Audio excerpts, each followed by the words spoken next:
Hello everyone, my name is Sathar Chauhan. So today I'll be walking you through one of the most important parts of any data science project, data wrangling. We'll also learn how to differentiate between data errors and artifacts. And finally, we will discuss some effective imputation techniques.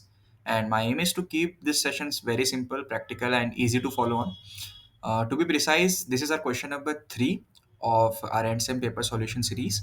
Part A consists of data wrangling, and error versus artifacts part covers in part B. So let's see what we'll cover today. Okay, so here's the flow for today's presentation. First, we'll understand the fundamentals of data wrangling.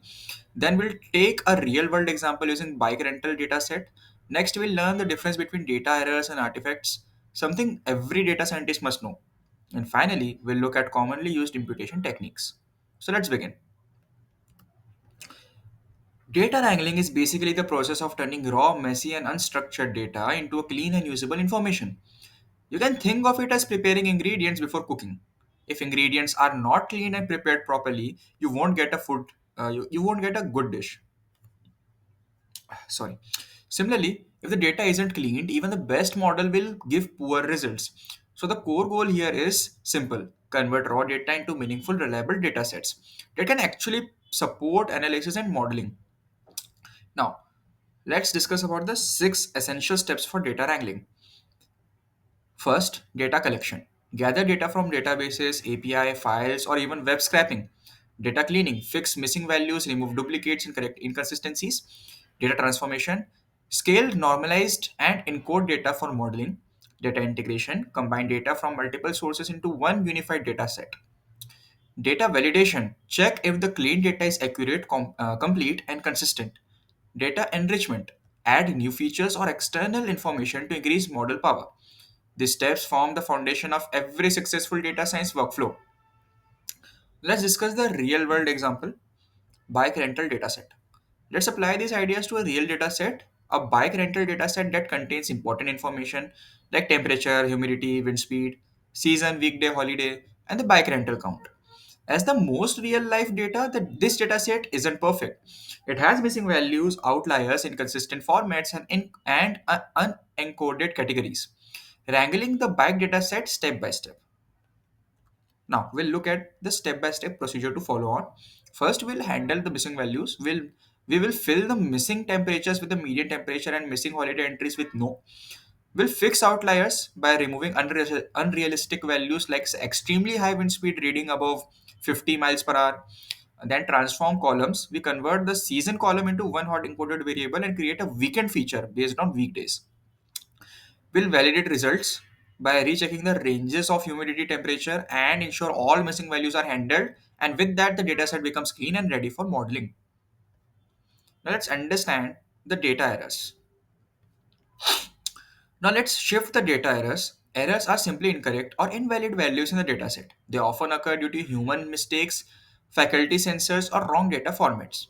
The common examples include temperature recorded as 500 degrees Celsius. It's next to impossible. Negative age values like someone being minus 25 years old. Wrong data formatting such as 12 oblique 5 oblique 2024. This clearly needs to be fixed or removed. So yeah, which brings us to our next part of the question number three, the data artifacts. Artifacts are a bit different. They are unusual pattern in the data created not because of a wrong value, but because of system limitation or how the data was collected. Example: a sensor freezing and repeating the same temperature reading for hours, sudden spikes in rainfall data after sensor recalibration, GPS coordinates not changing because the device lost signal. Artifacts aren't wrong values, but they distort the data and need special handling. Now let's discuss this key difference between errors and artifacts. So yeah, for the definition, errors are in wrong individual values, artifacts are strange patterns from system behavior. Errors cause human mistakes, malfunctions, artifacts limitations in sensors or process. Errors can be, for example, age equals to minus 30, artifacts sensor stuck at same reading. Handling: errors should be fixed or removed, artifacts detect patterns and smooth correct. Understanding this difference is crucial because each requires a different cleaning strategy. Imputation simply means filling missing data and estimated values instead of removing entire rows. This helps maintain data set size and improves model performance. Now let's discuss two powerful imputation methods. Now, technique 1, mean median imputation. Use mean for clean normally distributed data. Use median when there are outliers. Example, if humidity is missing, we replace it with the median humidity, say 65%. Now, pros are it's simple and fast. Cons, it reduces the natural variation in data. Technique 2, the KNN imputation. KNN imputation looks for the most similar rows, neighbors, and uses them to estimate the missing value. Example, missing temperature could be replaced using the average temperature from 5 similar days. Pros, more accurate, preserves relationships. Cons, slower, especially for large data sets. So yeah, talking about this summary now. To sum up, data wrangling is essential. Clean data leads to reliable results. Understanding errors versus artifacts helps us to choose the right cleaning approach, and imputation prevents data loss and improves model accuracy. So yeah, that was for this video.